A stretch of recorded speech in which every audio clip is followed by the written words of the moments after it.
with that. Right, because I remember you said 10 were toss-ups. Yeah, currently, as I'm reading the polls, we have 10 toss-up states that are at least close or within the margin of error, and that would be Arkansas, Alaska, Colorado, Georgia, Iowa, Kansas, Kentucky, Louisiana, New Hampshire, and North Carolina. Right. That's what I'm reading as being toss-ups. Okay. So. Right, and then also, and of the governor's races, there are about 7 toss-ups in the competitive field. What did you get for I haven't been following the governor's races as closely. I've really been following the Senate. So I can't really speak. I won't speak on that at this point. If I can get some data as we go along in the show, then I'll give you that. The House is sort of like a wash because of gerrymandering. Right. So even if Democrats get more votes, which they have in several elections, they still won't win the seats. The votes will not correlate with the seats. The Senate, though, you don't have the issue of gerrymandering because they're statewide elections. Right.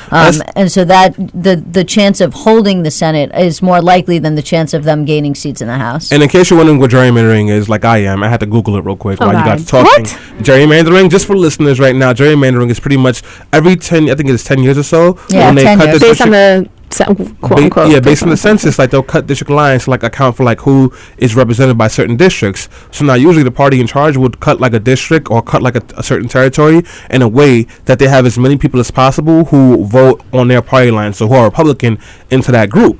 So, like, for example, what happened to Charlie Rangel, where he was saying that they cut his lines differently. That's why he had more a higher rate of like Latino people in his district. Is that while he was sick, they cut the line so that his base, which were African American voters, he lost that because they expanded it to the Bronx with it. So, which it turned his district from majority African American to majority Hispanic American. Right. Great example, and somehow this is legal, even though it hurts us and it disproportionately hurts. It hurts us now. The thing is, both parties do this. Yeah, both parties do it. So if hypothetically in 2020, if Democrats are in control of the legislatures at that time, then they'll recut the lines in their own way, and it will favor Democrats. Now, I personally think we should get rid of this system, and we should have a bipartisan commission that cuts the lines in a much more I don't want to call it arbitrary, but a fair, because you can't just make a grid because of population issues, because you have to take into account population density, but there's a way to cut the lines that are fair, more fair than we do now. I encourage people listening that don't know too much about gerrymandering to look at some maps online that show these districts. They make no kinds of sense sometimes. They're so blatantly political in the way that they're cut. They're not even geographically, they don't make any kind of sense geographically. You'll see these like big pieces of area, with like a tiny little strip in between connecting another piece of another area, just so these people can get the votes that they need. I think we should give drunk homeless people the right to redistrict like lines. I think that'd be the fairest way to do it because, Well, I think that we need like a third party system coming in, and like a bipartisan sort of homeless people. We had a guy on a previous show. I want to say it was like 6 months ago when we were talking about gerrymandering, and he came on and we were talking about whether or not a third party will ever really have legitimacy. Or not just a third party, but other parties outside of Republicans and Democrats. And the most important thing that I think he said out of the whole entire 30-some-odd minutes that he was on air was that unless we have a more proportional system of voting, we're never going to see the rise of any other parties. It's always going to be a two-party system, and we're always going to have this gridlock. And that leads to the larger issue of maybe we really need to rethink the way we vote in this country. Yeah, definitely. So speaking of that, speaking of voting, so we talked a little bit about the House. More than likely, it will not change hands. Republicans have control of the House, and it looks like, as Alyssa mentioned, because of gerrymandering, more than likely it's going to stay that way.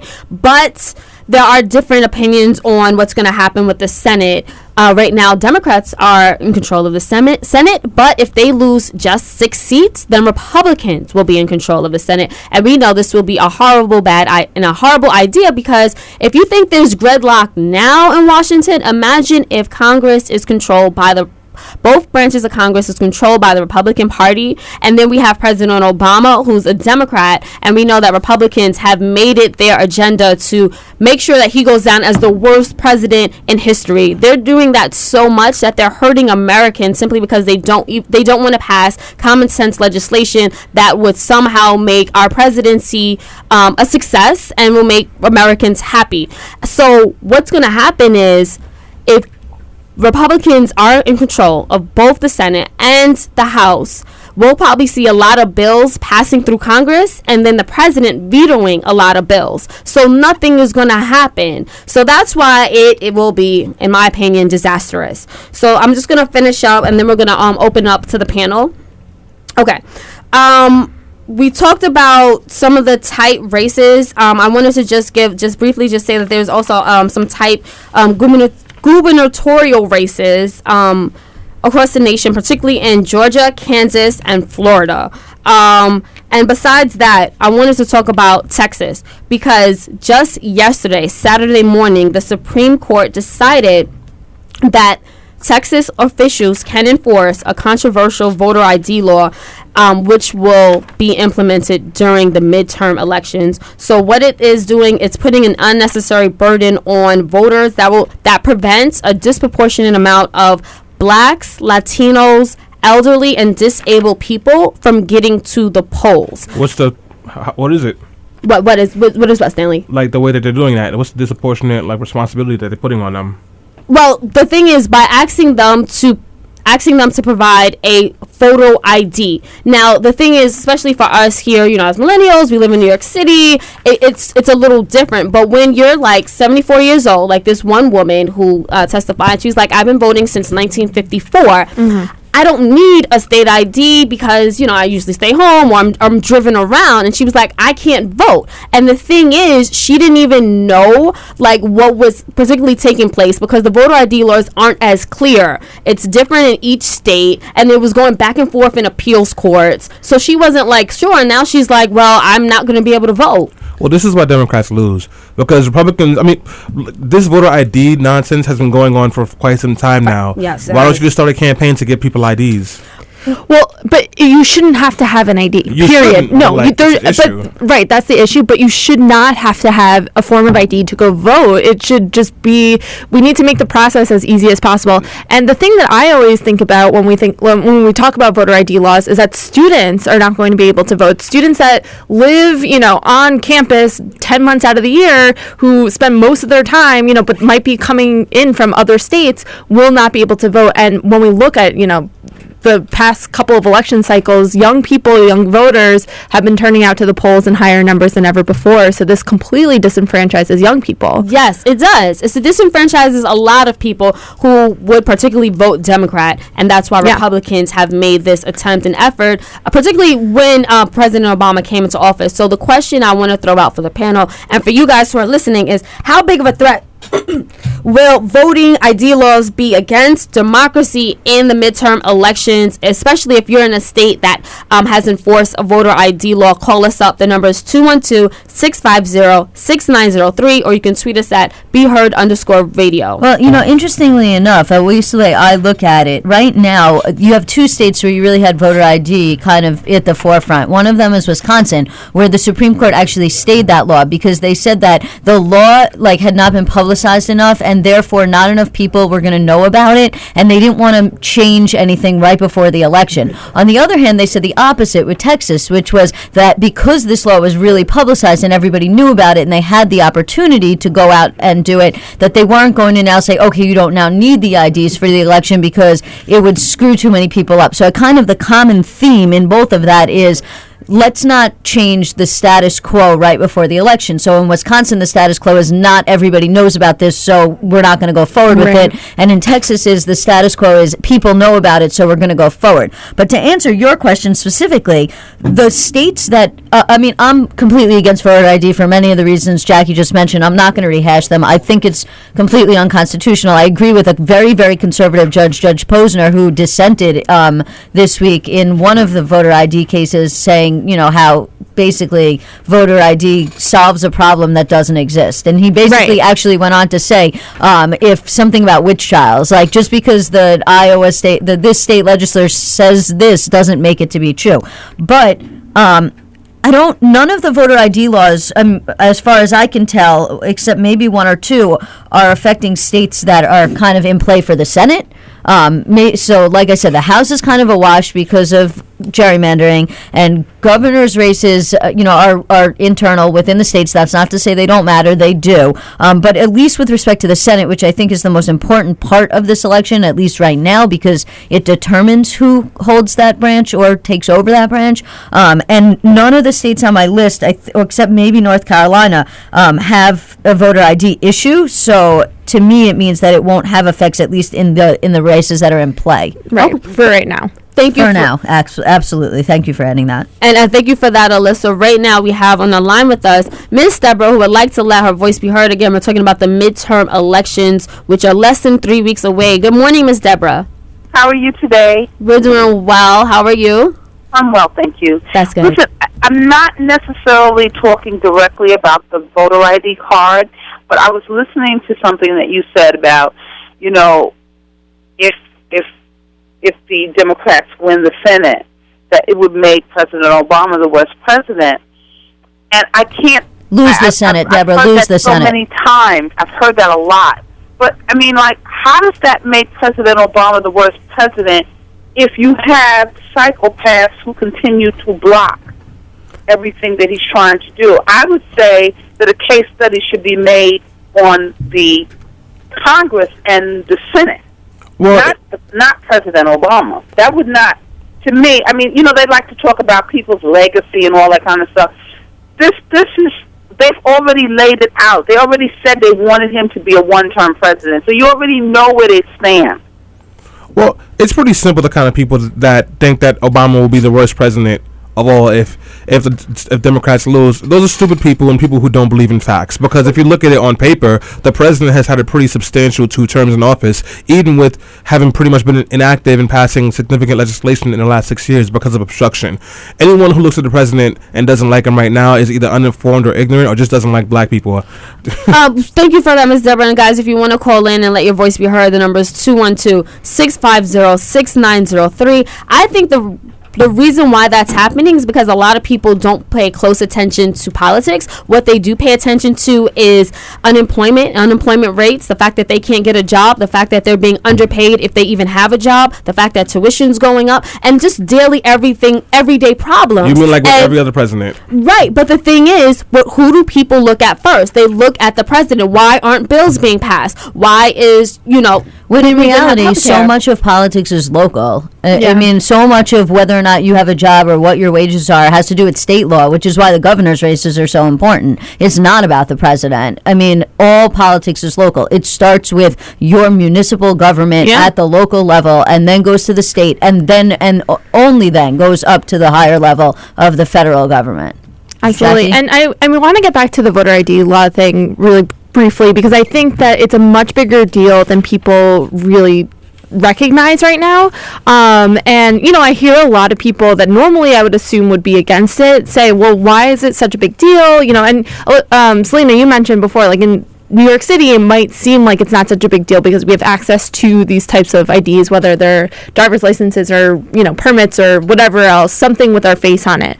And Ruth Bader Ginsburg wrote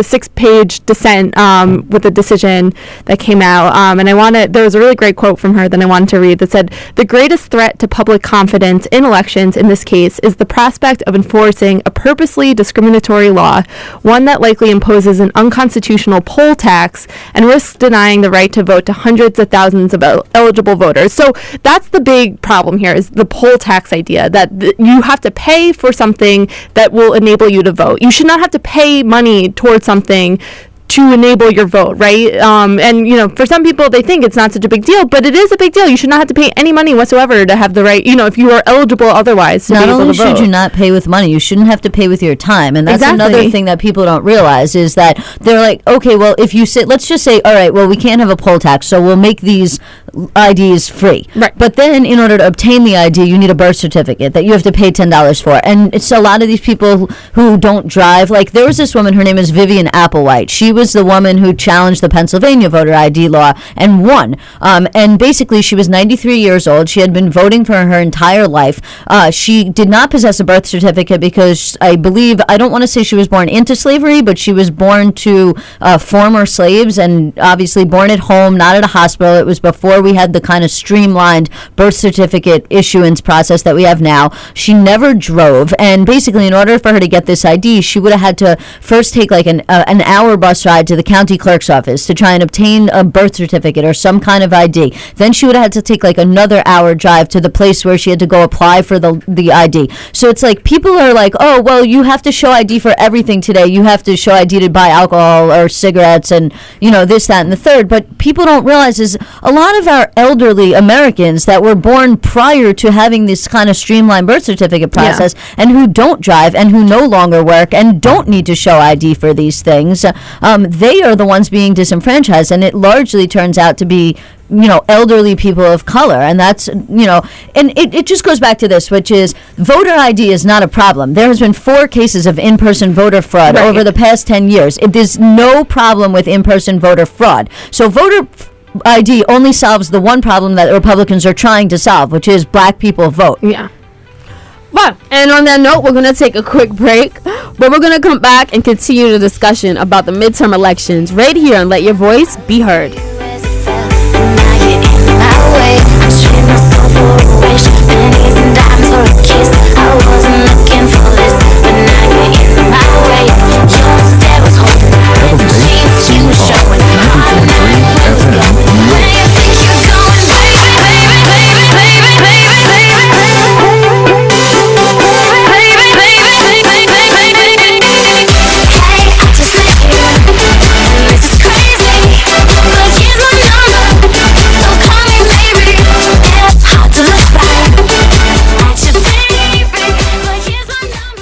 Hi, this is Sister Virginia Cotton, and I'll take you to that place every Tuesday morning from 6 to 10 in the a.m. on the Gospel Legends program. We'll lift the Savior and take a trip down memory lane. How far back will I go? Tune in on Tuesday morning, WHCR 90.3 FM from 6 to 10 in the a.m. And don't forget the website. That's the 3Ws.whcr.org. I'm so excited. I'm out of time and all I got is 4 minutes. 4 minutes, yeah. I'm out of time and all I got is 4 minutes. 4 minutes, yeah. I'm out of time and all I got is 4 minutes. 4 minutes, yeah. I'm out of time and all I got is 4 minutes. 4 minutes, yeah. WHCR 90.3 FM, New York. I'm out of time and all I got is 4 minutes. 4 minutes, yeah. I'm out of time and all I got is 4 minutes. 4 minutes, yeah. I'm out of time and all I got is 4 minutes. Come on.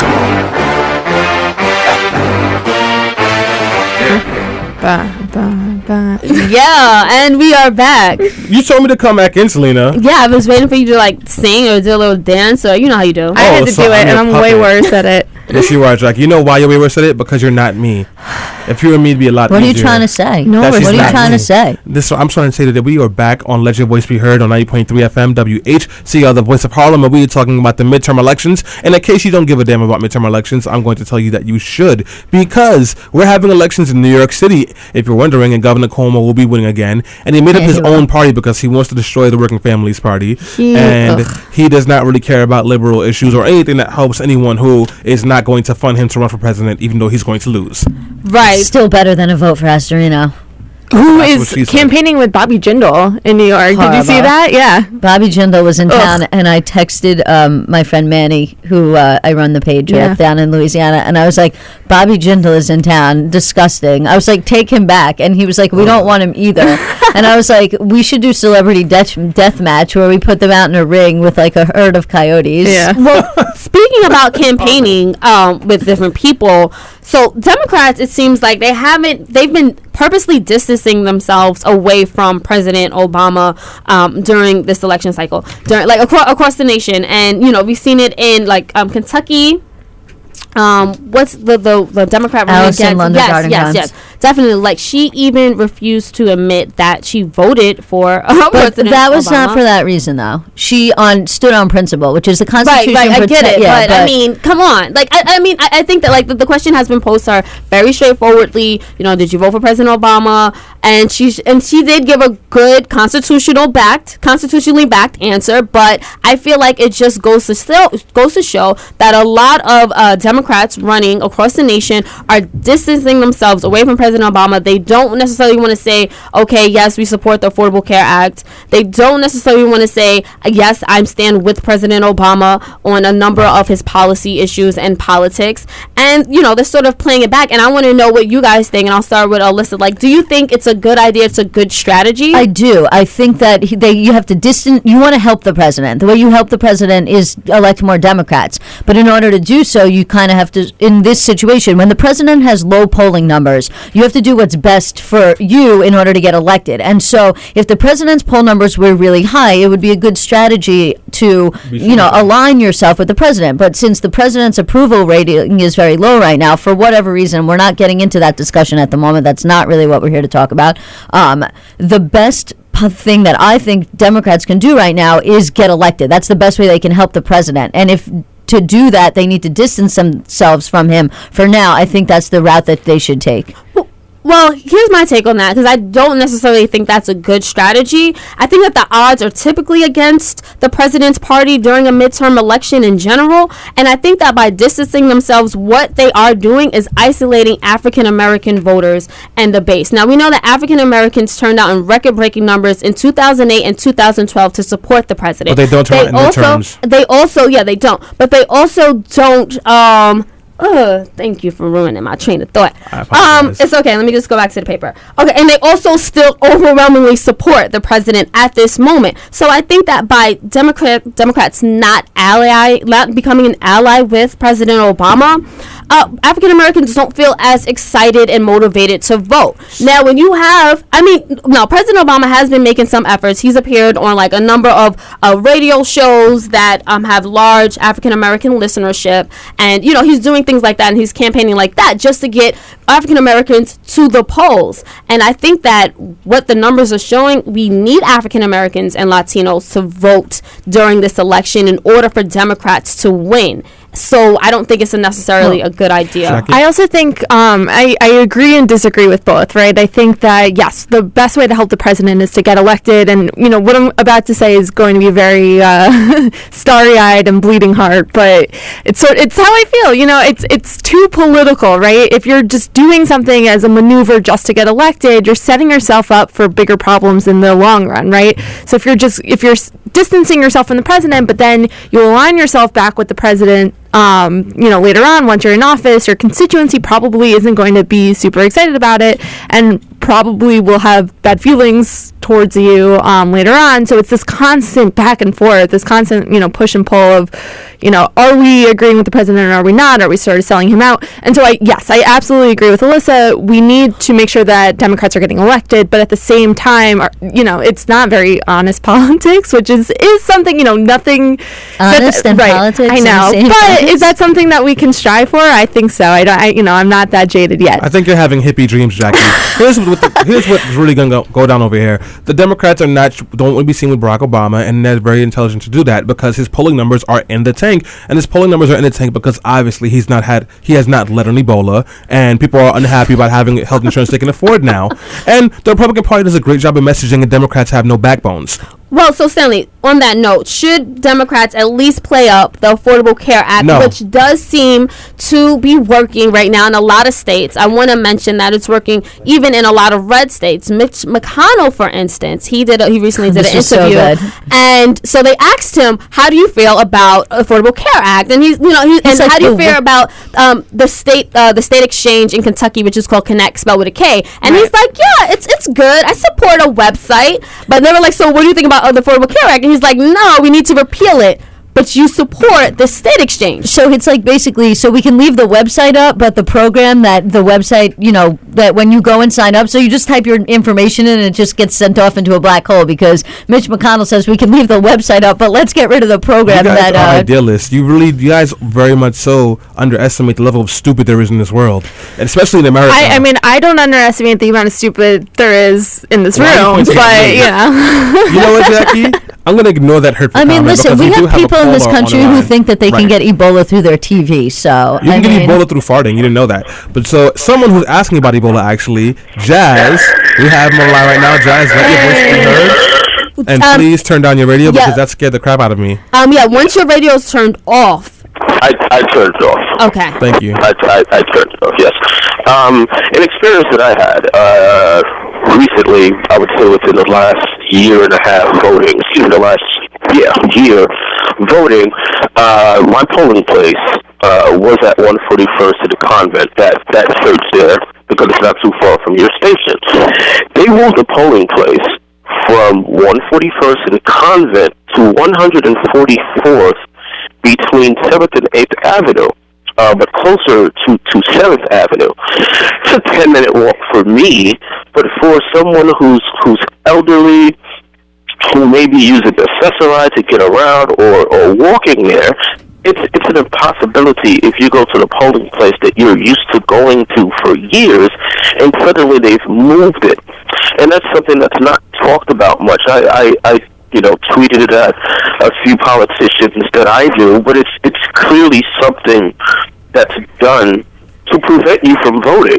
And it's small stuff like that happens all the time that we may not necessarily know about. And a quick point about gerrymandering, I was speaking to former city council member Robert Jackson, who ran for state senate, and he was discussing one of the districts with me, and he said it begins on the Upper West Side, snakes only along the Upper West Side, then comes into Harlem and finishes up in Washington Heights. And it makes no logical sense. And like Stanley was joking around before, but it's true. It's like some drunk person who was putting together that district, because it doesn't make any geographical sense. It puts together a diverse group of people, but not really, because of the changing demographics of both Harlem and Washington Heights. Somebody is doing that with a purpose to lead that district in a certain direction. Right. You're absolutely right, Jazz. Yeah. And that direction they want to lead them to is in the direction that prices them out of their homes.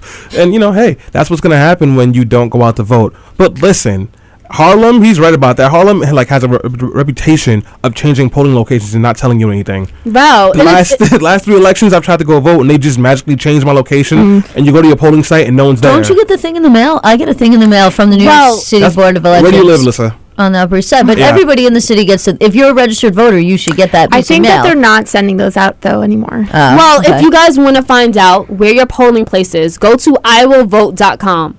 iwillvote.com, and you can find out your polling place. Thank you so much for that comment, Jazz. And it is a deterrent, and there are a lot of things factoring into the midterm elections and the outcome, and that's why we need to talk about it, spread awareness, and make sure that we will vote. I want to move on to the conversation because besides African Americans and Latinos being such a heavy base in determining who's going to win the elections if they do come out, another group of people who have a great standing are millennials. So I want to know, where are millennials standing in the midterm elections? Like, how are you, conversations within your friends? Are you guys talking about voting? And what are the issues that you will be what issues will you be voting for? You know where the millennials are? They're standing on the quad playing hacky sack. Oh, God. Black people don't play hacky sack. Which is just short. Hacky sack. It's short for saying, it's basically short for saying they're not voting, unfortunately. Okay. Like, the majority of millennials are they not, though? Because, even in 2012, that was a presidential election. Presidential year, yeah. Sure. Generally, when you look at the numbers, like, millennials are the least likely group to vote during a midterm election is millennials who are liberal. pretty much. And the most likely group of people to vote during a midterm election are elderly conservatives. Because millennials are someone getting high and getting married, and that's why they're not voting. But the thing is, all of these issues right now affect millennials, affect young people. Like when it comes to gay marriage and legalizing marijuana and drug laws and stuff like that. And like we're the ones pushing for it. And forgiveness and things like that. Speaking of student loans, one of the people who has been doing a lot of campaigning is Elizabeth Warren. Yeah. She has been going around and putting forth the populist message and counteracting the idea that Republicans and Democrats are the same. Now and even Elizabeth Warren has admitted that among her colleagues, there's definitely some overlap when it comes to playing favorites with big business. However, she has gone on to show that based on the legislation that each side has supported, that there is stark differences between the Republican Party and the Democratic Party. For instance, a big part of her campaign speech that she's been doing for a lot of people is about the things that Republicans have not supported that Democrats have, like raising the minimum wage, equal pay for equal work for women, same-sex marriage, corporate tax reform, a bunch of issues that we're going to talk about later in the show, actually. But basically, she's gone around and said, listen, these are the laws that have been proposed and put up to a vote, or at least put up to committee. And in all of these instances, Democrats have voted in favor of these laws that are going to help middle-class people, and Republicans have voted against them. So you have a choice when you go into that polling booth. Do you want the people that voted for these laws that are going to help you if you make under $150,000 a year? Or do you want to vote for these laws and these people that are going to pass laws that only help people that make over $150,000, $200,000 a year, basically only help their rich friends? So you have a choice. I think what we're missing, though, is that the people who aren't voting, why aren't they voting? You got to ask them, do they see an incentive in voting? Do they think they're going to get what they want or what they're looking for? Or are they being disenfranchised? There's a group of people who I just usually categorize as the idiots who are completely just devastated and frustrated with President Obama, and they no longer support him because they feel like he has not accomplished anything and that he has failed, and they're just... In reality, they're ignoring a lot of things that he's accomplished, but he hasn't accomplished what they wanted him to accomplish, so they're not voting. And that's 2 major elections in a row that they voted for him now, and he's done this, so why would they vote in midterms? Right. I think people feel over it at this point. They, especially millennials who got really into the presidential election in 2008. I mean, that was like an amazing time to be a young person getting involved in politics. And since then, we've seen sort of a steady decrease of excitement towards these races, right? It was a lot of people feel like it was a huge letdown, and they don't see the point. They kind of feel over it at this point, like, oh, it's not going to make a difference. But like what Alyssa said before, these are the races that matter. The more local it gets, presidential election doesn't just determine the fate of the country for 4 years. You need to vote in every election. Yeah, well, I mean, that's basically what it is the major reason, the number one reason why the president has not been able to get the large part of his agenda passed is because of the fact that that Republicans won the 2010 midterm elections, right, and therefore have been blocking all of the president's agenda and all of the legislation put forth by the president's party. So people are disenfranchised with the president, and they're like, oh, because all these things haven't gotten done. But what they don't realize is the president doesn't pass laws. The reason none of those things that the president wanted to get done haven't gotten done is because Republicans haven't been letting them get done. So if you're agitated because the president's not getting things done, the best thing that you could do is put Democrats into office and then vote in congressional races, right? Exactly. And then maybe the president will be able to get some of those things on his agenda passed. I mean, so the reason the president's not getting things done isn't because of the president. It's because of Congress. Remember, Congress passes laws. The president does not pass laws, ever. He signs them. So we're getting a comment from Chris Thomas on Twitter, and he says, I'm a jaded millennial. The Dems and the GOP candidates are awful, and the third-party options are rather slim. We don't just need more options for voting. We need a quality candidate that this system tramples across. So now Chris is my boy. I appreciate him and like when he has to give comments, but I don't think that's really what's hurting people, because if that was the case, we would push for another candidate and we would support them. But these third like party candidates, when they try to run, they don't get support, they don't get financial backing, they definitely don't get votes. And it's in regards to being like burnt out and frustrated by what's going on in politics. If you really want to see positive change, no matter what you are doing, you have to be consistent and realistic, because everyone who's in politics knows what someone promises to do when they're on the campaign trail is not what's going to happen when they get into office, because reality hits. I think he was more so just picking at the system itself and the fact that third-party candidates can never get like legitimate like time or just votes in order like to give us another option. Right. I mean, it's I talked about this earlier. If you were listening at the beginning of the show, I explained why that is, and it has to do with the way we vote. Right. And unless we change our electoral system, we're not going to get a third-party candidate. So forget it. Get it out of your head. Stop thinking about it. Focus on the people who are running for office right now. I would disagree with that. I'm talking about right now. I'm not talking about for the future. I'm talking about for the election that's happening in 2 weeks. Stop thinking about with a third party, because there is no third party. You got two candidates to choose from, and you got to make a choice about what's going on now. You want to focus on third parties? Fine. We can do that. We can talk about changing the electoral system, but that's not happening in 2 weeks. So from now until the next 2 weeks, do your part to get out the vote for the candidate that's at least closer to where you are versus the candidate that's not. No, I agree with you on that part. But yeah, to give up on the third-party candidate altogether, which is what I thought you were saying, would just not be the wisest thing to do. However, we need to figure out what issues people really care about, because we've been pushing these liberal issues, and I think we all agree on these issues, but then people aren't voting for them. And the president, as we know very clearly because we understand civics, does not have the power to just make his own laws. Even his executive actions have caveats to them, because he can't just impede his will on people, but people are not happy with him. So maybe the issues that we think are the problems here and the laws we won't pass are not the general idea or like the general opinion of everyone else. I don't know. I think that they are, because they get, when it comes to polling, when it comes to advocacy, they get a lot of traction. And then Michelle Bachmann gets elected into office. I know. So that leads me to the last question, and I'll throw it at you first, Stanley, because you're bringing it up anyway. So what should we do to get voters to participate in the midterm election, and why? Okay, so why should they vote, and what should we do, really briefly, across the panel? It's pretty simple. There's two ways you get people to be engaged in the vote. Scary, local, urgent. You make something scary, you make it local, you make it urgent. Or you inspire them.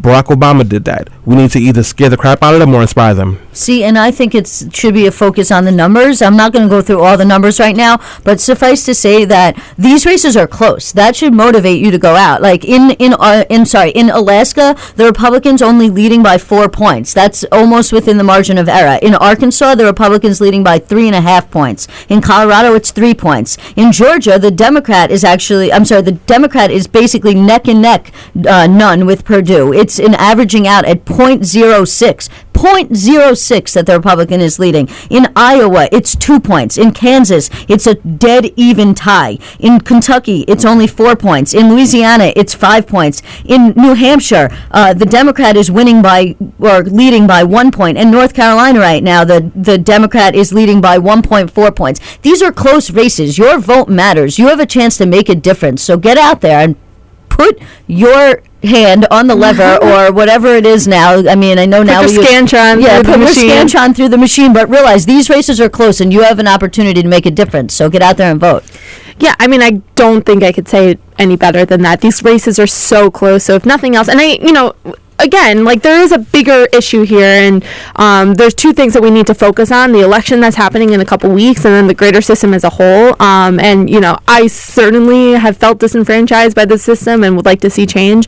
But in the meantime, I would encourage people to just get out and vote, and not sit back, because when you don't vote, you let someone else vote for you, and that's not always a good thing. So it's a good line. I like that. Definitely. And just to piggyback on what everybody said, I think that we all should be excited, mad, or upset, whatever your reason to get to the poll is. You need to be there. And I think that not only should the people that are already going to vote, like people like us and probably the people who are listening, but it's also our job to encourage our friends, our coworkers to vote. Take somebody with you to the poll. That's the best way to sort of get people active in our democracy. And I also think we need to take it a step further by calling our friends and families that live in states where they have hotly contested races right now and telling them, are you going to vote? Do you know what day you need to vote? How are you going to get there? Just making sure that we're doing everything we can to make sure that our democracy is being represented by people who represent our needs and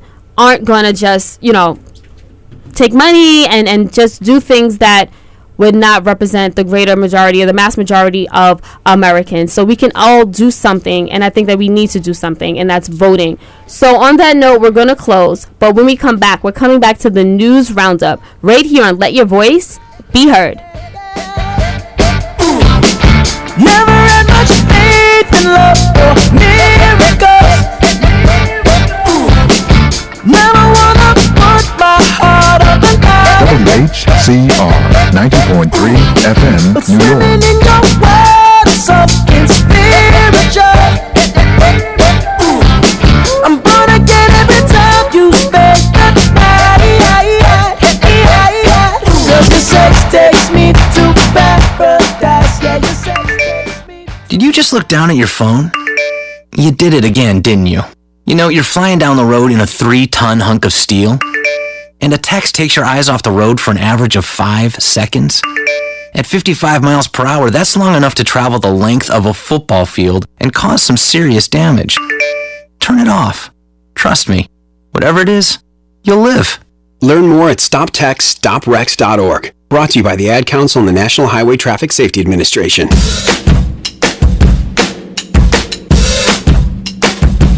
I stay out too late. Got nothing in my brain. That's what people say. WHCR 90.3 I FM, go New on too York. many dates, but I can't make them stay.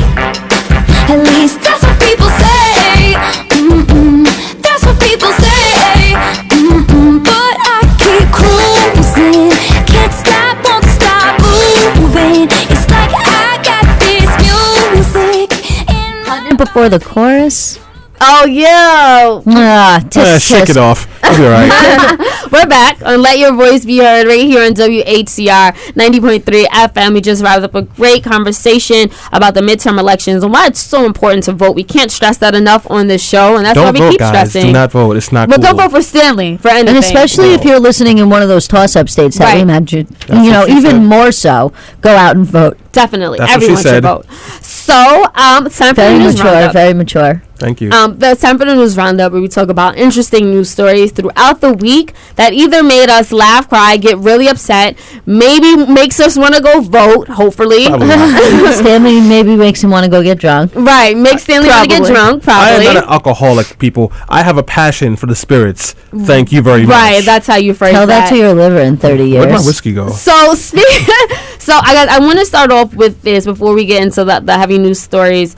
So Let Your Voice Be Heard is actually collecting books all across New York City for a prison book drive for people who are currently incarcerated. There are a number of drop-off locations that you can drop off your books. One is here, WHCR. We broadcast out of City College right here in Harlem. We have some in Brooklyn, Queens, New Jersey. So go to letyourvoicebeheardradio.com or lyvbh.com. You are the only person that thinks that long name is a great idea for a URL for people. It helps me remember. You're the only one. lyvbh.com, guys. Yes. And also, make sure you bring good books because I'll be stealing at least half of these for myself. Stanley. No. So I can read. So that he can end up at Rikers and read them there for theft. That's not the Right, goal. that's kind of likely. And we're only doing it for the month of October. So definitely go to lyvbh.com and see how you can donate your books. We're also having a big event November 12th, which is a Thursday right here in the city. So you can bring books there too. So I want to get that out the way before we go to the news roundup. So there's a lot of news this week. Is there? I got a story. Okay. It's like good news coming out of Florida. Ooh. That doesn't happen in Florida. Oh yes, I know what you're gonna say. Yeah, so you guys remember the loud music shooting? Yes. Okay, so back, I don't know, it was like several months ago now. Unfortunately, a 17-year-old young man was killed. His name was Michael. It was Jordan Davis. Jordan Davis, and he was killed by a guy named Michael Dunn. In 2012. Correct. Okay, it was 2012. Sorry, I apologize. So not a few months ago, but about 2 years ago now. These things do take time to get to court. So he went to trial.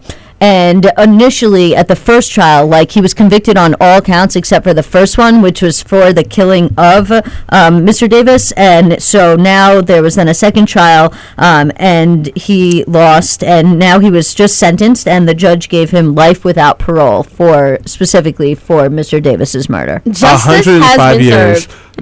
No, justice has not been served yet. Let's get Darren Wilson. And if you just wanted just some background, Mr. Dunn had claimed self-defense using stand your ground, but the jury found that he was actually the initial aggressor, and because he was the initial aggressor, George Zimmerman. Right. Well, the idea is if somebody's coming after you on stand your ground, you can stand your ground and shoot them. But if you antagonize the situation and you cause it, and then somebody comes at you, and then you try and shoot them and say stand your ground, because you were the initial agitizer, essentially, like you really kind of lose that defense, and you have to go with a regular self-defense. Where was this jury during the George Zimmerman trial?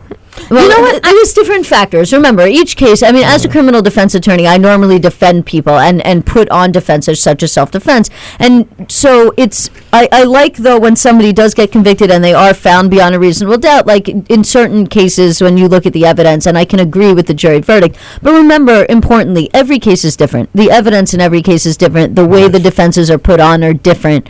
And all those little nuances can have a big difference in the outcome of those cases. You know what I learned from this case, besides the fact that I'm very happy he'll be spending the rest of his life in prison, and I hope he has a very friendly bunkmate, but I've also learned that the Florida justice system is pretty crappy. I have some news as well.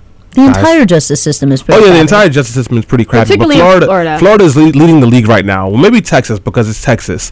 And we all know how I feel about Texas in general. But anyways, guys, I do have some other news. There's been an update on the Michael Brown case. They are now saying that they found Michael Brown's blood on Darren Wilson's gun and on the inside door of the cop car. So there were people going, this changes everything. So I know this is me giving the news, but I also want to say this changes nothing. Darren Wilson should still go to prison for a very, very long time. Yeah. Well, he also released a statement, I think, this week saying that he felt like his life was in danger. Yes. So, I mean... Before or after he shot the kid who was trying to surrender? I know. And there's also been... I heard another witness came out and said that, Michael Brown's hands weren't actually that erect. They were kind of to the side, and he was walking forward. I mean, I don't know where this witness came out of nowhere, but several eyewitnesses have given the same story, which is that he gave the universal sign of surrender, and he was saying, he was even projecting what that. What was he surrendering from, though? He wasn't doing anything wrong to even get shot in the first place. Like, there was, we have to even take a step back. I mean, like, there was no reason for there even to be a situation where he even needed to put his hands up and say that he wasn't doing anything wrong, because he wasn't doing anything wrong to begin with. I mean, when you're jaywalking in black in a southern state I almost got arrested in 2005 for jaywalking, actually. Really? Yeah. And you're black. Well, yes, I am. Okay. Right, actually. It's not even jaywalking. I grew up in suburbia. People walk down the middle of the street all the time. That's much different than like what you would think of a jaywalk here in New York City, where you leave the corner to cross the street. Like, these were a group of kids walking down the center of the street. When I was growing up in a small town on Long Island, Island Park, do you know how many times, like hundreds of thousands of times, my friends and I would just walk down the center of the street? You know the difference between that situation and Missouri? My friends and I were white, so, apparently it goes back to, as Selena was saying, like, he was shot for walking while black. Racism is still alive and well in this country, and we need to start talking about it, because everybody wants to be like, oh, we have a black president, so racism is dead, and that's BS. It definitely is. So, speaking of BS, your transitions are so bad right now. I know. Whatever. She's trying. Don't judge me. Always. Well, guys, I want to let you guys know, if you have an interesting news story, you can call us up, 212-650-6903, or tweet us at BeHeard_radio. So, everyone is paranoid about Ebola. Well, at least some people are, right? And here's another reason to be more paranoid. Okay, so we already know that Thomas Duncan, he died of Ebola. Don't be paranoid about Ebola. Earlier this month. Well, I mean, after you hear this, you may. So, afterwards, so he died. 2 nurses that were treating him also contracted the virus, simply because they weren't, that hospital, Texas Presbyterian, they're just not efficient in treating something this contagious. And who's used to treating Ebola? It's not that contagious. We really need to calm it down. But the thing is, there's 4 hospitals in this country that are trained and equipped to treat highly contagious and infectious diseases like Ebola.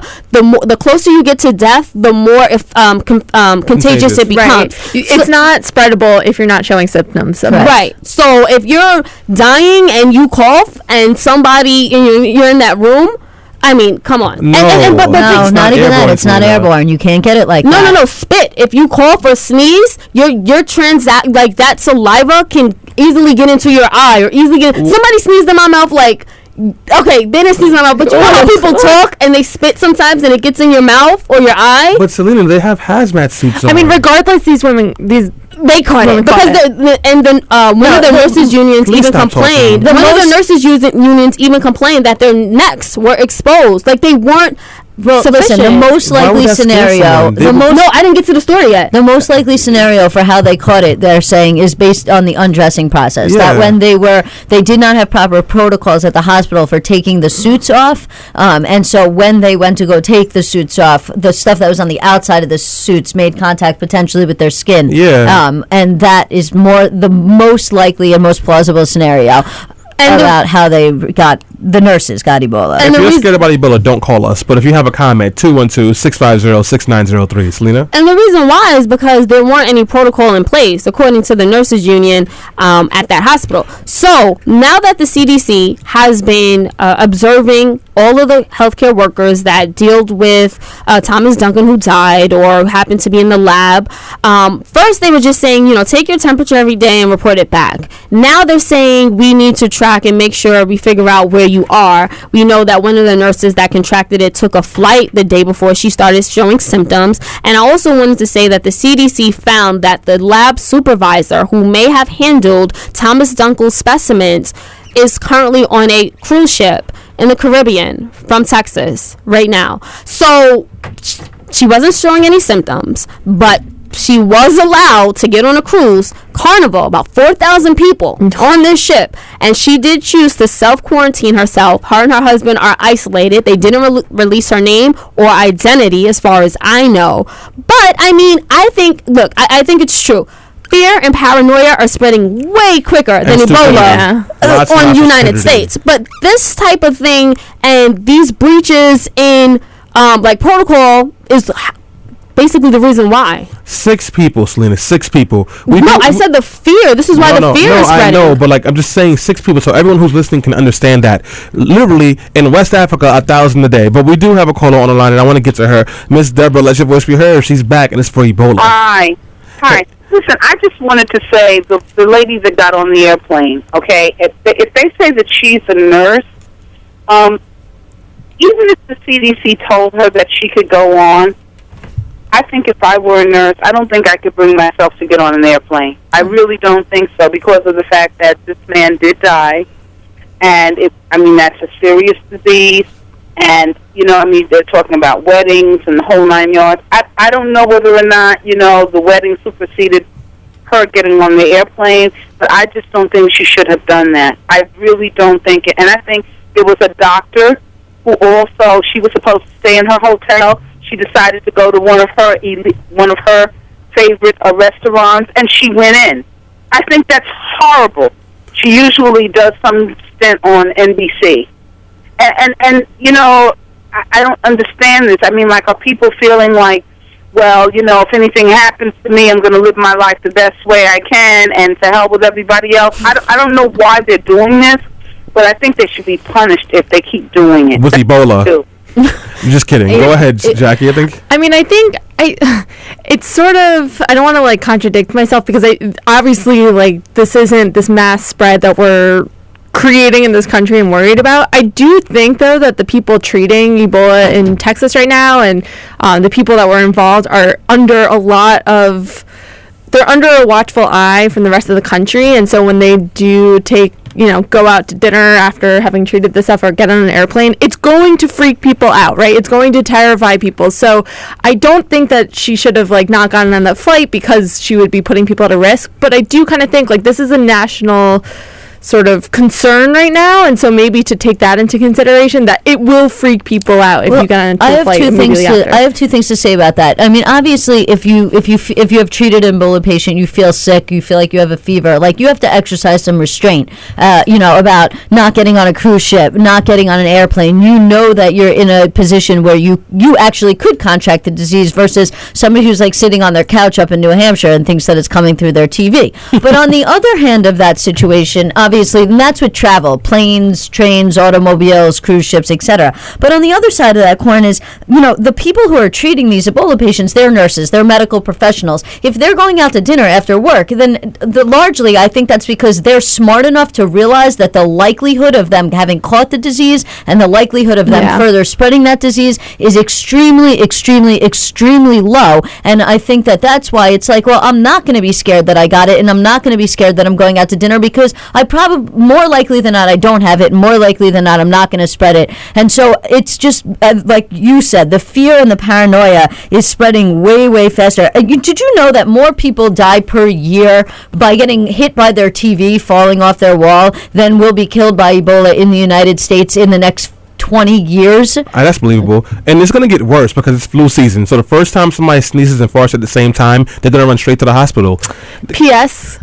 It's now flu shot season, so you can go get a flu shot, which I just did. And really, the flu, actually, you are likely to get, and the flu actually will kill you probably faster than Ebola. So, definitely. Maybe you should be more worried about the flu than Ebola. Well, something that I thought was really funny was a lot of people saying, scientists aren't worried about this. This is not something that scientists are worried about. Something that scientists are worried about right now, and they've been very vocal about, are things like climate change, which have not, garnered this much attention and people aren't as afraid of, but scientists are. Climate change is caused by giving women the right to vote. I don't know if you saw this Vox article that was published earlier the week, but they ranked from 9 to 1 things that are more likely to kill you. So they made Ebola number 9, and then number 8 was you're getting hit by your own furniture. Number 7 is ISIS. Number 6 is the flu, as I just mentioned. Number 5 is World War III breaking out in the Baltics with Ukraine and Russia. Number 4 is climate change, as Jackie just mentioned, which they call potentially dire. And number 3, guns violence in America, which kills more than 30,000 people per year. Which they specifically say how freaked out you be should depend on whether you see our uniquely permissive gun laws as worth the trade-off. But regardless of your views about gun violence, you and your children are at risk of being killed by in a gun violence accident, whether by a stray bullet or directly. Number 2 is car accidents, which is 34,000 deaths per year about. And the number 1 killer in America is, anybody who's not looking at my being phone? Black. No. Cops. No. I was curious about that, being killed by the police, and that's not on this list. Nope. Heart disease and cancer. Oh, wow. Which is tied to the food you eat and what you put into your body are the number 1 killers of Americans. Do we have... Oh, are we done? Really time for one story? You know what? Here's the deal. The Big Mac is killing you. Never mind, I'm not going to tell. Yeah, pretty Hennessy much. isn't. Go ahead, Jackie. McDonald's and big corporations that want you to eat their stuff. Last really quick story, speaking of heart disease and cancer, I know Susan B. Komen is doing a lot for breast cancer awareness and research, but they recently put out about 1,000 pink fracking drill bits. Wow, I cannot speak today. To raise awareness about breast cancer. So fracking is a way of drilling for natural gas. It's really dangerous, really and there's a lot of chemicals that are used that cause cancer in these communities, and cancer rates are higher in these communities where there is fracking. So it's something we'll talk about with corporate greed shortly, how even nonprofits that are trying to create awareness can be bought out. Definitely. It takes cancer to make money, and that's what they're trying to do. All right, guys, we'll be right back after this quick break. This is Let Your Voice Be Heard on 90.3 FM, WHCR, the voice of Harlem.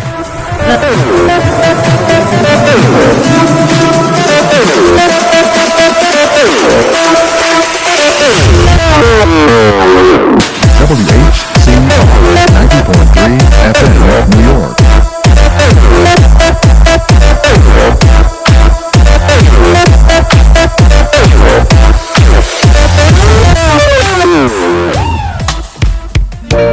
Hi, this is Maurice Watts, better known as The Voice, and your radio host of The Love Zone, reminding you that this Friday night, I need you to stop on by my place, The Love Zone, from 8 p.m. until the stroke of midnight, where you will hear some of the best R&B love songs of today and yesteryear.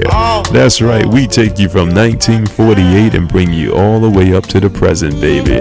Been serving you your love for over 22 long years, so hey, Mark your calendar.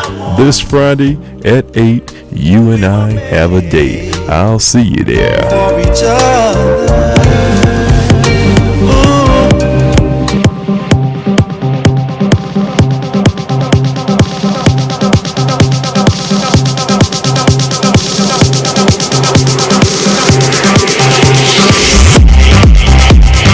WHCR 90.3 FM, New York.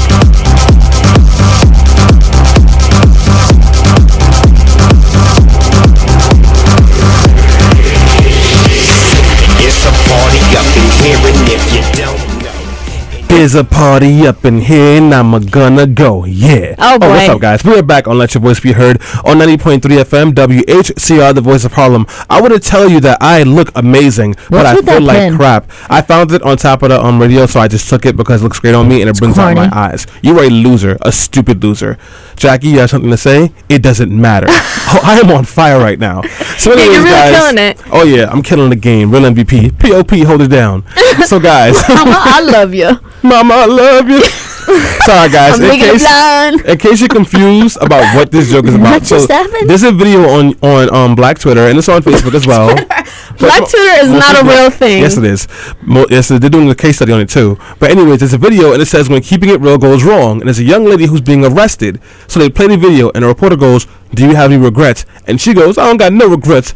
POP, hold it down." And then she goes, "Mama, I love you." And her voice starts to crack because she's obviously afraid because she's going to prison.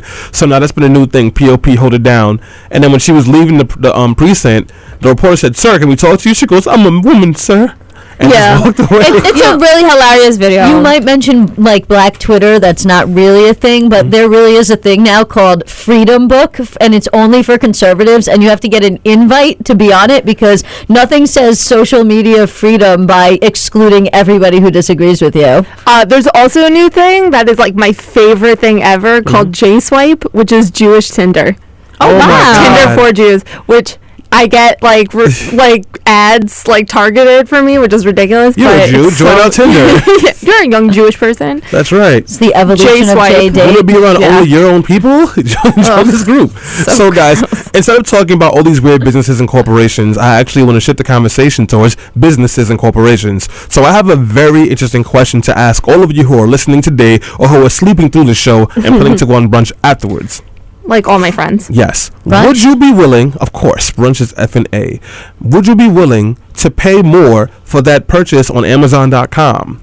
Or that purchase at Walmart, or that purchase at Target? Would you be willing to pay $5 to $10 more in shipping and handling, or maybe $20 for that iPhone cover instead of $5? Because for whatever reason, Amazon and places like Walmart and Target and Kmart, LOLJK, would offer to pay their workers more and give them full benefits and let them have sick days. Would you be willing to do all those things right now if you knew all of what I just said would happen for them? That a worker, even a part-time worker, would get paid at least $12 an hour, that they would also get every six sick days a year, that they would also have full benefits, and all you had to do is be willing to pay $5 to $10 more on your purchases. We'll start with you, Selena. Yes or no? Just quickly. No. No? But No.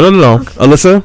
no, there's some context Jackie? to that. I don't know. You don't know? That means no. So That does not mean no. I'll tell you. absolutely means That, no. no, that does not mean no, and I will Ladies, tell you why it doesn't ladies, mean you have to no. let us Hold on, tell you why. You can't do that, Stanley. Yes, I can, No, because you can't. everyone else right now who is listening is like, that's stupid. I wouldn't have said nothing because they're now on air. But that is a question that a lot of us are usually have to face when we say that we want better pay for these workers. And this is the argument that these companies make. They say that they want to, if you do that, they have to charge you more. Meanwhile, these companies are making the most money they have ever made at any period. And we know that the wage gap between a regular worker and the CEO is 325 to 1. So if you make $1 an hour, your CEO is probably making $325 an hour at the entry-level CEO position. So that is how bad it is now. But yet and still, these companies are refusing to pay equal wages to their workers. They do things like they come in early to work and spend an hour and a half getting checked in so you can make sure, security to make sure that you don't steal from them. Unpaid. But they won't pay you for it. they can sell us things like the order box I just ordered off Amazon for $1, and it's being shipped to me by Monday. So I spent $3 to get this stuff, and they're doing it because, as they say, they are paying a certain wage as to what they can afford. And we, as regular citizens, to some extent, let this happen because we like the convenience. And elected officials are doing what they need to do because they are pretty much too deep into the pockets of big corporations. So we had to ask ourselves questions. In bed, in pockets, and everything. What is happening here to our workers, and why is this and why are we allowing it to happen, Jackie? Well, I don't like the question that you asked because I don't know that the onus is on the consumer here, right? Like, I mean, this is a problem that already exists, right? Like, I care about, animal cruelty, for example, and I was a vegetarian for a while. I'll smack you. Sorry. And so I want to buy, humanely raised meat, right, and things like that, like food that's sustainable, that wasn't grown, that wasn't where migrant workers weren't abused to grow it and pick it, or animals weren't abused, or just like pumped up with gross antibiotics and things like that. I also don't make a lot of money, right? So it's really hard. It's easy for me to say I'm going to make these consumer choices based on what's best for, the people involved or the animals or whatever, but I can't afford it. So whether it's $5 or, $25 for like an iPhone case or cover, one of those things I can afford and one of those things I can't. Mm-hmm. And I'm not alone. A lot of people don't make a lot of money, and so they can't make those choices. They're forced to buy the cheaper thing. So it's a really kind of sick twist that corporations have played, where they're saying, it's not our fault that things are the way that they are. It's because people aren't buying it. They don't, they're not putting their money where their mouth is, but people can't afford it, right? Well, those two things are related. As Stanley just said, I mean, listen, the reason why my answer was yes is because it's not $5 or $10. I mean, generally speaking, an increase of even 2 or 3 cents on each product sold will bring in enough revenue to pay these workers more. But the reason why it says, yes, I agree with Jackie, the onus should be on the business. It shouldn't be on the consumer necessarily. However, one thing that I think is really important that gets lost in this conversation is when you pay your workers more and they make more money, then guess what? They spend money and they put that money back into the economy, and that actually boosts the economy for everybody. And so that's really what you saw a lot of during the Clinton years, which was a lot of tax and spend. And so it wasn't just with the corporations, but basically you were taxing the richest people a little more, and more of this money was getting put back to the middle class people. And when middle class people have money in their pocket that they didn't otherwise have, what do? They spend it. Where do they spend it? They spend it at big businesses. So that creates a positive cycle where when people are making money, they're spending it at the businesses, and then the businesses make money, so they hire more people, and then those people can make money and put it back into the economy, and nothing becomes stagnant. Selena? I agree, and like we mentioned a few minutes ago, these CEOs and executives are bringing in record-breaking profits. I mean, why should the owners go on average, everyday American citizens, especially those in the working class and who have low incomes, when they're making millions and billions of dollars? Like, the richest 300 people in our country have enough wealth that accumulates to every single person, everybody else. Like, that's unheard of, and it's only happening now in our time. No, it's not just only happening now in our time. It's just happening at this level. No, it's repeating itself, actually. To this level. The last time that things have been this bad, right, as Stanley just said, was the 1920s. The stock market crashed in 1929.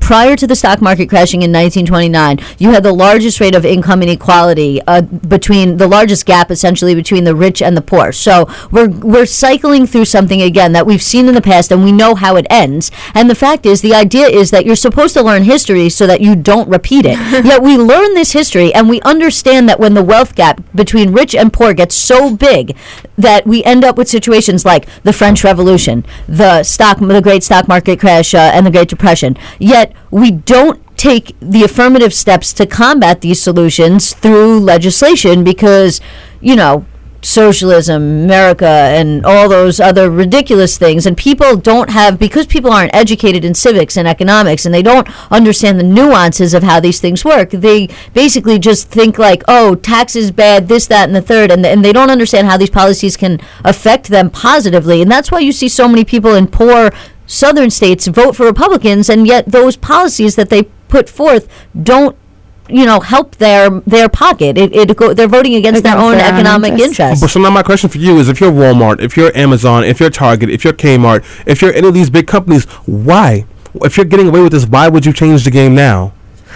Well, that's the problem, right? Is that they can get away with it. They're not going to just take it upon themselves out of the goodness of their corporations are people, so they have these emotions, right? They're not going to take it out of the goodness of their corporate hearts to just start paying people more just because it's the right thing to do. Like, there's a bigger problem here in this country and in the global economy, and it's arguably better here than in other parts of the world to work for these corporations, but that does not mean that it's acceptable the way that we're treating employees of these. Selena? Yeah, definitely. And I think that I don't think that they should do it, but I think that they should have to do it, and I think the government needs to regulate, especially because, as we mentioned, and Alyssa always brings up this one point, and it's relevant to say now, when you have workers and you're paying them such low wages that they can't afford food for their family, and they can't afford health insurance or child care or anything, what happens is money. Right, they don't spend money, but what happens is they have to go on government assistance. So essentially, we're subsidizing Walmart's workers' wages because they can't afford basic essential needs. They're underemployed, yeah. And then they spend those food stamps at Walmart. So Walmart gets to double dip. Isn't that nice? So that's to the tune of $2.6 billion. $2.6 billion in taxpayer money has gone to Walmart. Walmart is definitely getting money from every single person that they employ. But Walmart, believe it or not, has just recently said that they're thinking about increasing their wages, which makes sense because now they're going to get behind a wage increase before they get forced into something like $12 an hour, which is in a smart way. That's how the government can get things to get higher. They have to do it on their own until someone else does it. But here's the thing that we need to talk about, because we're talking about these super corporations. We're saying that it makes so much sense to pay these people more because they'll spend the money, but then elected officials aren't doing a single thing about it. Actually, elected officials, including President Obama, are actually helping these organizations get away with it. For example, we're talking about Amazon, which we're categorizing as one of these super corporations. Amazon has a case right now in the Supreme Court because of, like we mentioned earlier, there was someone that was working there who they would go through a security check. The security check took at least an hour and a half every day to go through. And it was mandatory for their employment. Yeah, it was mandatory for their employment. They didn't get paid for it. And then you're working in these huge warehouses where you have, I think, a 30 minute to an hour lunch. And if you came late, you would be docked payment for it. Mm-hmm. And they'd be docked the minute they were late for their lunches. Or they would lose an entire hour of work if they were like 5 minutes late. And President Obama has been putting pressure on the Supreme Court to not rule in the favor of that former employee. Well, so what are we going to do about these elected officials when someone who's supposed to be on the side of the people, someone who's supposed to have these democratic ideas that we always talk about, when someone like President Obama, who has nothing to lose because he has a year and a half left in office, what do you do when you have elected officials not taking your side? You have to elect better officials, like elect more Elizabeth Warren. That's exactly what I was going to say. Elizabeth Warren is like the main figure, who's calling out these corporations. But usually they're pretty much influenced by these corporate dollars, right? There's a huge lobby defending these corporations, and that's really scary. And that's why they're able to get away with all this stuff. And like we were saying before, it's not something that they're going to just do. They're not going to start practicing these better business practices, I guess. They need to be forced into it, right? They're not going to just do it because they would make more money if they didn't. So we need to elect better elected officials. And I think that there's also a number of steps that we can take. Of course, it's voting. Midterms are coming up in less than 3 weeks. It's also pushing different petitions, like you have change.org, which is always petitioning and trying to get legislation passed that would act on behalf of average, everyday working Americans rather than big corporate interests. So I think that by us spreading awareness and then taking action, whether that's a march or rally or starting a petition, is the best way to go about this. Even tweeting about it. And here's something that you guys may not know if you're listening to the show, that if we did raise the minimum wage right now, we'd lose between 500 to 1 million jobs. That's actually a report that came out a couple of months ago by the... You mean nationally? Yeah, nationally we'd lose between 500,000 to 1 million jobs. Says that's true. Though? I forgot who did it. forgive me, this is a brain freeze, but it was done by a reputable organization. But they said that loss would be made up for because wages would increase, Right. so more people would be spending more money, so the jobs could possibly be replaced. So it kind of be like a break give and even, take. yeah, give and Right. take even. But we're talking about raising wages, but you can raise wages and then the cost of living goes up, so you still get right back to that same problem of you're making more money, but things cost more money. We need to come up with a better mechanism, obviously, to deal with these corporations. What about legislation? What legislation is there on the table right now that can curb some of these corporations? There's no legislation on the table right now. I mean, that's just a factual question. What legislation should be on the table? Tax reform.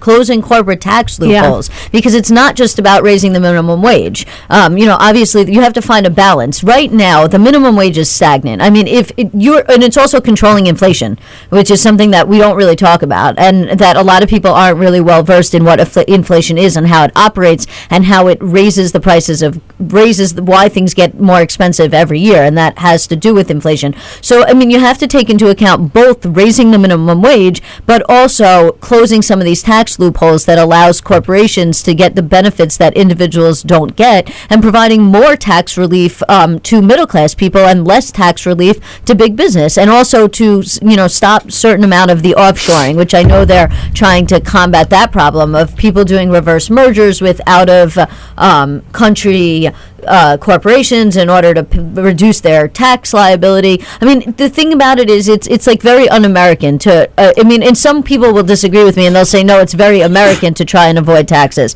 But I see it as being very un-American to move your dollars offshore and to not help the American people. Definitely. Right. So I was just going to say that we need, by closing the tax loopholes, then we would no longer have those incentives. So I think that, just to piggyback, I just agreed with what Alyssa was saying. Jackie? No, I completely. And I know we're going on break, so we definitely do have something going on. President Obama is planning on passing an executive order, signing an executive order that would put some restrictions on corporations who try to do what you talked about, Alyssa. You asked me about legislation. I know, but I'm just saying something that's actually happening. So that's something that the president is doing. So there are some things happening, but there really is still an ongoing problem. We do have to go on a quick break, guys. When we get back, we'll be continuing our conversation on these super corporations, how they're taking advantage of regular workers, and what we can do. This is Let Your Voice Be Heard. Love me all night long. I've been everywhere, man, looking for you, babe. Looking for you, babe. Searching for you, babe. Where have you been?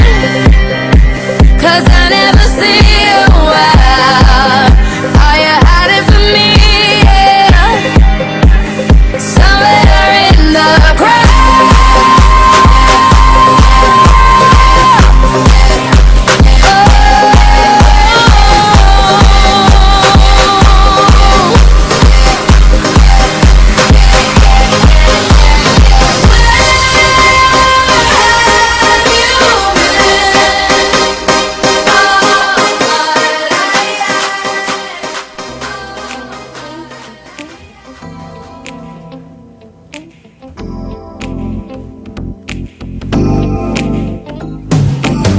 Hey, this is DJ Justice from the Flavor Zone, Classic Soul and R&B. I'd like to welcome you and yours to every other Saturday right here from 8 p.m. to 12 midnight for some of the hottest songs in R&B and Classic Soul. Let's cry a little, laugh a little, sing a little. Every other Saturday from 8 p.m. to 12 midnight right here at Whcr 90.3 FM New York, the voice of Harlem, Flavor Zone, Classic Soul and R&B. DJ Justice, let's go. I got a million ways to get it. Choose one. Hey, bring it back. Now double your money and make it stack. I'm on to the next one. On to the next. On to the next one. On to the next. On to the next one. On to the next. On to the next one. On to the next. Hold up. Hey. Somebody bring me back some money, please. Hey. And we are back on Let Your Voice Be Heard on 90.3 FM WHCR, the voice of Harlem. I think Selena has the Ebola, at least a little bit of it. I'm not sure. Don't even say stuff like that. I have allergies, and we don't need to put more fear and paranoia in any other place. Did you guys get that allergy fear, paranoia. You know what that means in Spanish, right? Ebola. Oh, God. Selena has the Ebola virus. I'm running out of the studio, and it's also airborne. We can catch it by farting. Oh, wow. So I don't even know what's going to happen. But keep eating Big Macs. Yes. Keep eating Big Macs and smoking cigarettes and eating like gallons of sugar. We are back on Let's Your Voice Be Heard, guys. When we went on a break, we were talking about these super corporations who take advantage of their workers, who don't pay fair wages, and who had they have all their money in the pockets of politicians who they have turned into their puppets. And when we left, we were talking about what we can do and what kind of legislation we can pass. But what we haven't been talking about is what these companies are doing. And if you want to help and input into this conversation to join in, you can give us a call at 212-650-6903. Again, that is 212-650-6903. I want to talk about just how influential these corporations are in the way that bills are passed. It's to the point now that an organization like, we will say, Enron will write a policy brief for an elected official and give it to them to go into a meeting with. Not even a policy brief. They'll write the legislation. Yeah, exactly right. And to the point that Robert Gates, as we know, he was the Secretary of Defense, he mentioned when he was under a hearing over the Iraq War, there was a senator there who was being supported by a weapons company, and they had given her talking points to give him to make it seem like we needed to have more troops in Iraq so the company could still continue to sell us weapons. That's how deep it is. The same thing is happening with Amazon, not for weapons, but to make sure that they have their goods. The same thing is happening with Target and Walmart, etc., etc. And it doesn't stop there. So, like Jackie said before, corporations are people. Well, they are, because they have checking accounts. Alyssa, were you going to say something? Yeah, it wasn't directly related to that. I wanted to actually go back to a point that Jackie made earlier regarding, we need to raise the minimum wage because the companies aren't going to do that on its own. I know, the libertarian argument is always capitalism, free market, let the companies make the decision, there shouldn't even be a minimum wage, ridiculous. Here's a perfect example. Look at the state of Kansas. This has become sort of like the conservative, utopia for them to try out this idea. And actually, Sam Brownback, as you would tie back into the initial segment we did about elections, Sam Brownback has a good chance that he's actually going to lose the gubernatorial election in Kansas. Why? So, Kansas decided under Sam Brownback to take this conservative approach. They were going to cut taxes across the board for all big businesses, and they thought that these businesses were now going to take this money that they were getting from the tax cuts, and they were going to create more jobs, or they were going to raise the wages for their employees, and they were going to do all these things that conservatives say that businesses always do when we allow them to have more money in their pockets and we use trickle-down voodoo economics. However, what really happened was these business owners took the extra money that they were getting, they put it in their pocket. There's videos of this. They went around and they have a ton of people that they asked, did you raise your wages for your currently existing employees, or did you hire any new employees? And overwhelmingly, the answer of all these businesses was, no, I took that money and I put it in my pocket. I didn't hire anybody else. I didn't raise the wages of the people I currently have. I literally took the money the state was giving me and I kept it for myself.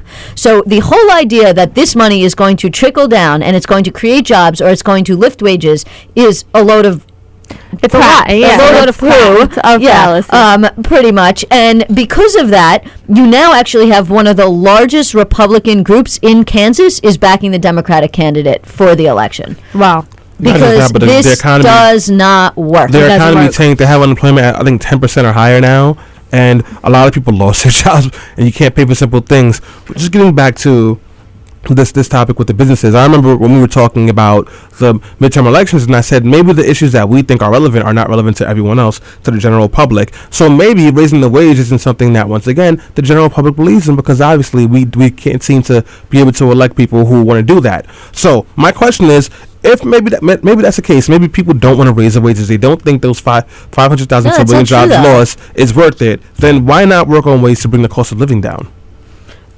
I don't, I wasn't expecting that question, but I will say to that, which is the premise that people don't care about this issue is untrue. When they polled people across the board, Republicans and Democrats, over 80% of the people in this country are in support of a higher minimum wage. And there were 60% of Americans thought Obama was a Muslim at one point. Right. Well, yeah. Okay. But in regards to your specific question, I think there's overwhelming support for raising the minimum wage. And when it comes to controlling costs, that also goes back to inflation and the printing of money. And that goes back to monetary policy through the Federal Reserve and also tax reforms. But you can do things to help like affect the cost of living, like like affordable housing, which is they're trying to do in New York. Bill de Blasio is trying to do this in New York, and trying to give certain discounts for healthy foods that we know people need. Selena? No, I was just gonna say that. In order, I mean, and I know that the discussion is about the wealth gap and corporate greed, and we do need to take steps to give people affordable housing and to lower the cost of living. I think that the number one step is definitely giving people a living wage. But I think that the government should step in more so, and I feel like we should put more emphasis on, like you were saying, like the elected officials. I think there are a number of elected officials, but we have to make sure that we continue putting pressure and backing the officials that have been elected. Now, based on what I've heard, and especially the facts that Alyssa just dropped, it's bipartisan. Like raising the minimum wage right now has bipartisan support. So I feel like if we were putting more focus, and especially like the workers who held those rallies against corporations like McDonald's and Burger King recently here in New York City and across the nation, like they're doing their jobs well. And I feel like what we should do is just to continue to spread that awareness, sign those petitions to make sure that we take this measure to close the wealth gap. And also boycotts. What happens then when these corporations then charge you extra because they want to keep making the same way they were making? You don't shop there. I mean, Jackie? I want to hear from Jackie, actually. I haven't heard from her in a while. Oh, you want to hear from me? Never. I mean, I think boycotts are great in theory, but I also think, if there's the cheapest option for something, that's what people can afford. They can't always afford. If you can afford to speak out with your wallet, you definitely should, and I encourage people to do so. If you can afford to, boycott certain products, then you absolutely should. But a lot of people can't, and a lot of times they're employees of these corporations that are spending money back there. So I think that what was it? I had a great point and I forgot it now. You're drunk. I was gonna say, let's just say, okay, so if you don't want to support Walmart, I know that in my neighborhood in particular, there are a number of 99-cent stores, bodegas, and just small mom and pop stores that sell the same products for the same prices or even lower. I wouldn't say the same product, usually lesser quality. Not all the time, because the products that I buy aren't always top of the line, the most expensive, right? So I think that like there's Dollar Tree, and there's a number of different stores that we could support.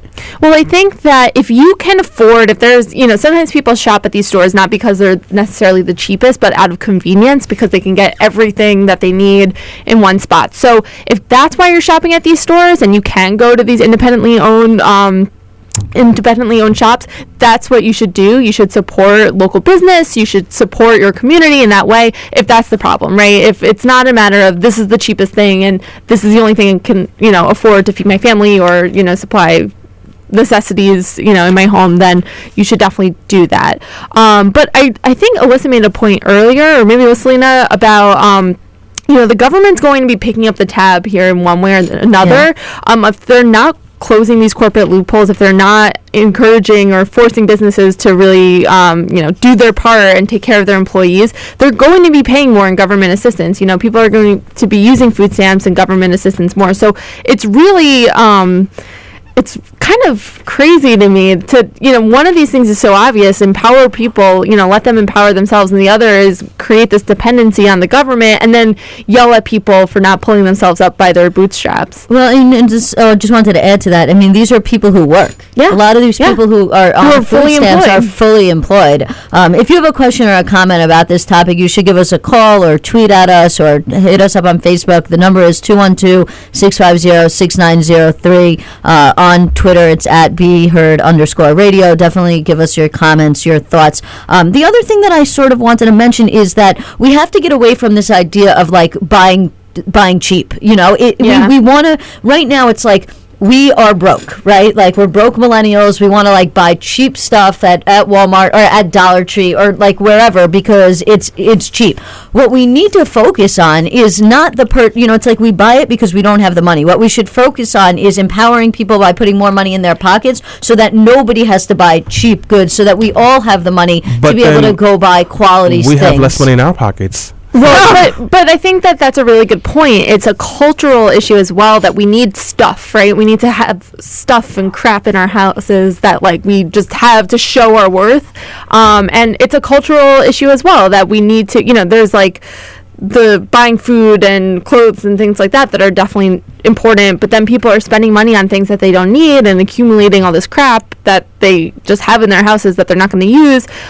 So it's a cultural issue there where we're these broke millennials just spending money on stuff that is going to break. Amazon is great with that because like they have everything you could possibly need and everything you don't even they have drones. Yes, I'm going to buy one tomorrow. But speaking of Amazon, corporations like Amazon, Walmart, McDonald's, Burger King, they have cornered the market to the point that it's very hard to be their competition. If you are competition, you get bought out or you go out of business. Yeah. So why hasn't there been any kind of not antitrust, but any charges against being a monopoly brought on them? Now I know not Walmart, but Amazon's a bit different because they're not necessarily in monopolizing any field; they just sell stuff. But why hasn't Walmart been pushed up on that? Alyssa, I guess you can answer this question a little bit better. Yeah, because first, to a certain extent, workers will work for what they can get. And, it's like people are in a position where they need a job.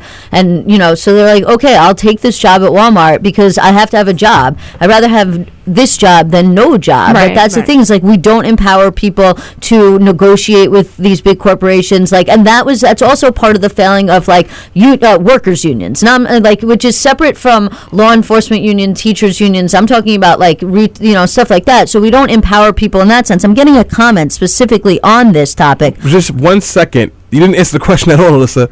Yeah, I did. About monopolies.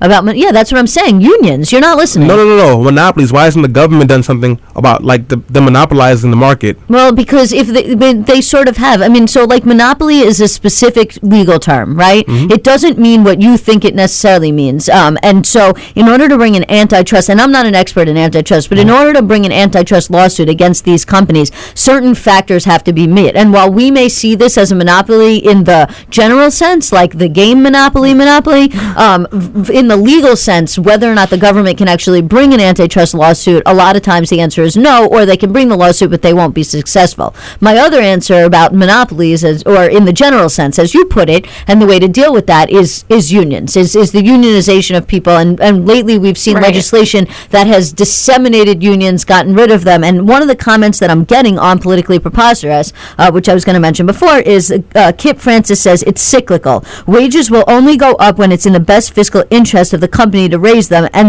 right now there's no unified voice, so individual workers are working for what they can get.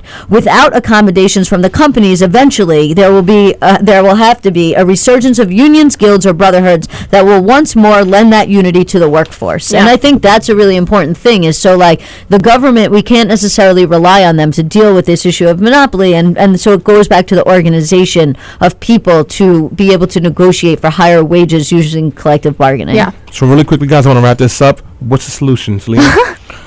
I think that we touched upon the solution throughout the entire show, and that is voting and making sure that you are an informed voter so that you can vote for and support elected officials that are talking about these issues, right? And there are a number of them. We talked about, with our two-party system, it's really hard, and right now we should all be putting our focus on making sure that Democrats keep control of the Senate, and making sure that you vote, blue in those areas and in those states. But I think that the larger picture here is making sure that officials and people who are campaigning and running for office have a platform so that they can talk about these issues, so we can elect more Elizabeth Warrens, and so that they can get into office and then they can do their job. I'd have to go with this, starting with money out of politics. A big reason why these corporations have so much pull is because of the amount of money that they're able to dump into politics. So, money out of politics, raise the minimum wage, close the tax loopholes, and organize. Yeah, no, that's exactly what I was going to say. Money is a huge influence in politics, and these corporations are buying out, what they want, their political will, so we need to eradicate that immediately and make it about people power. Thank you. So I'm going to wrap this segment up because we got to go to the quickie, but I want to say very fast. It's very simple. Everyone in here likes the idea of raising the wages. Everyone in here likes the idea of holding these corporations accountable. And I think most people who are listening to the show would feel the same way. But then if we do it, we have to understand there will be backlash. Now, it could be legal backlash from these corporations who don't want to do it. It could be financial backlash from these corporations who want to keep making money hand over fist, and they put it on us. But if we want to see things change, we have to organize. We have to pick the correct elected officials, and we have to stay in the game and engage at all times. Because as long as there is money, as long as there are people who need pizza at 2 a.m. and don't feel like making a phone call, and don't feel like going outside, as long as someone like Stanley needs an Autobox for his iPhone, or needs an iPhone in particular, there will be corporations. And as long as there are corporations, there will be super corporations who have mastered the art of cornering the market. And they're going to give you these great prices and make things so convenient. And you're going to love them. And while you're loving them, they're paying a single mother $8 an hour. And when she asks for a raise, they say you can hit the door, because they're not giving her a raise. They're not giving her vacation days, and they're not respecting her because they don't have to. But anyways, guys, we got to go on a quick break, and when we get back, we'll be talking about someone who is stupid and why you should never believe anything he says, because other stupid people also believe in him. This is Let Your Voice Be Heard.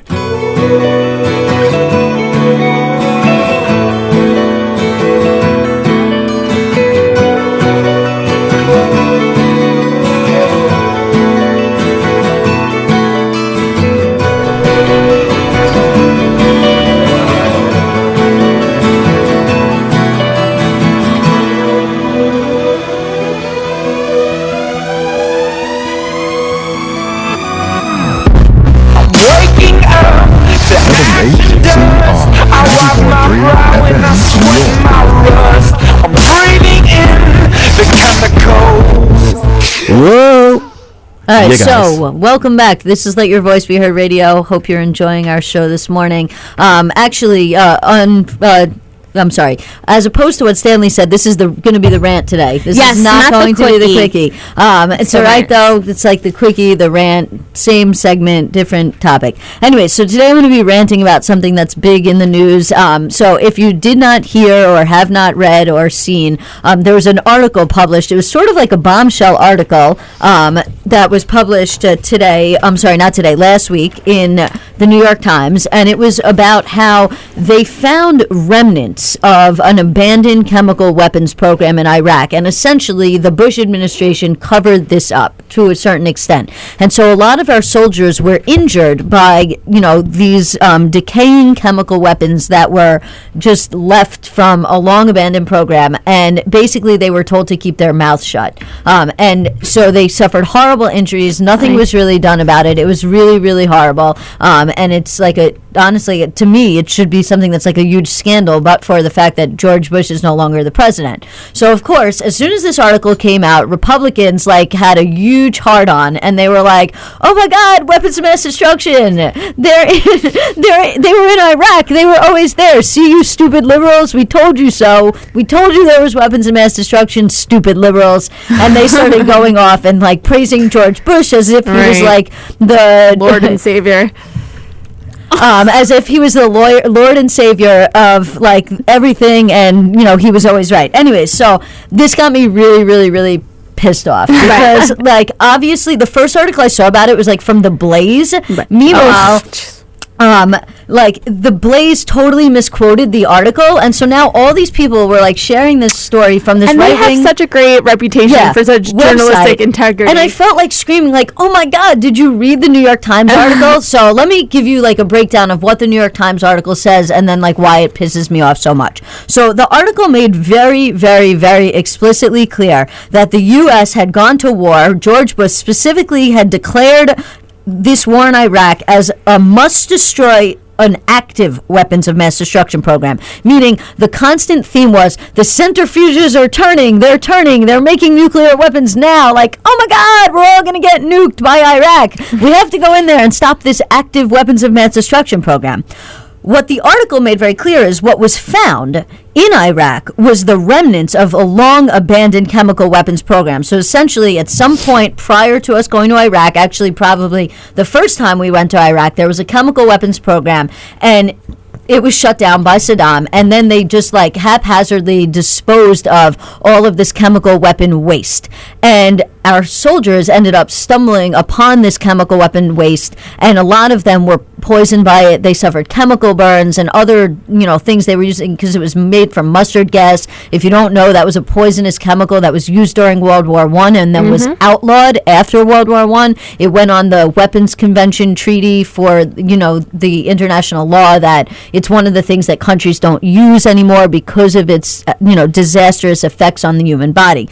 So it happened that our soldiers stumbled upon all of these weapons and were actually injured by them. And that is what gets me so incredibly mad about this story. And still incredibly mad at Republicans and the Bush administration, which is not only did you lie to us about there being an active weapons of mass destruction and a program and say that's why we had to go to war in Iraq, when in fact there was not. And this article does not change that at all. You put our soldiers now, our men and women in uniform, in harm's way when you did this based on the fact that they came across this abandoned weapons program. And furthermore, when they tried to report it, you did not want people to know about it, so you covered it up. And that is really what gets me so hot about this. For all the yelling and screaming that conservatives do about Benghazi and the IRS and like every other perceived scandal that the Republicans want to blow out of the water and yell like, oh, there was a cover-up, Obama administration, this, that, and the other, when in reality, George W. Bush, the Bush administration, and all of these high-ranking Republicans in the military systematically lied to the American people, covered up the fact that there was these abandoned chemical weapons that were injuring our soldiers.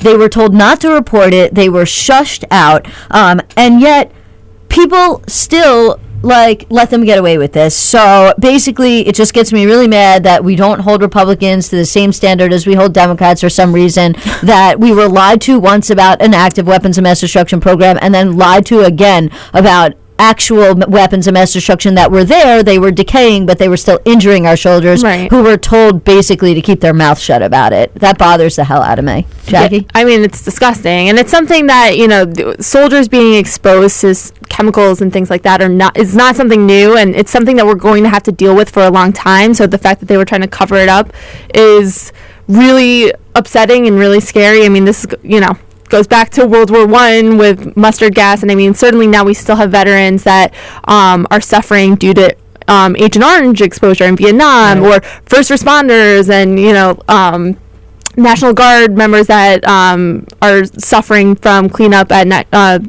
Ground Zero after 9/11. So this is a big deal, and this is something that we're going to have to deal with for a long time, not just in the present, but something that's going to affect these vets for years to come. And it's a much bigger deal than the media wants to make it. Definitely. No, and thank you so much for that, Alyssa, and just adding so much perspective on this news story. I mean, Republicans are always doing something crazy, and that's why we need to make sure they don't take over It's Senate. like if Obama says the sky is blue, it's a scandal. But if the Bush administration lies to us twice, it's like, it's all peachy. Right. So on that note, unfortunately, we're going to have to go. But we'll be back next Sunday. We do this every Sunday from 11 a.m. to 1 p.m. here on the East Coast. This has been Let Your Voice Be Heard. We'll see you next Sunday. So do what you want with my body. Do what you want, don't stop, let's party. Do what you want with my body. Do what you want with my body. WHCR 90.3 FM, New York. Do what you want with my body. What you want with my body. You can have my heart and you won't use my mind. Do what you want with my body. Do what you want with my body. You can't stop my voice 'cause you don't own my life. Do what you want with my body. Do what you want with my body. Early morning, longer nights, trying for private flights, crazy schedule, fast life. I wouldn't trade it in 'cause it's our life. The Community Emergency Response Team, or CERT of New York City, provides assistance in preparing and recovering from emergencies. CERT assists first responders and provides staffing for city shelters in response to disasters and extreme weather conditions. City College is one of the many locations for hurricane evacuation. CERT team members are local and live amongst the community, so they are always there for the people. CERT members will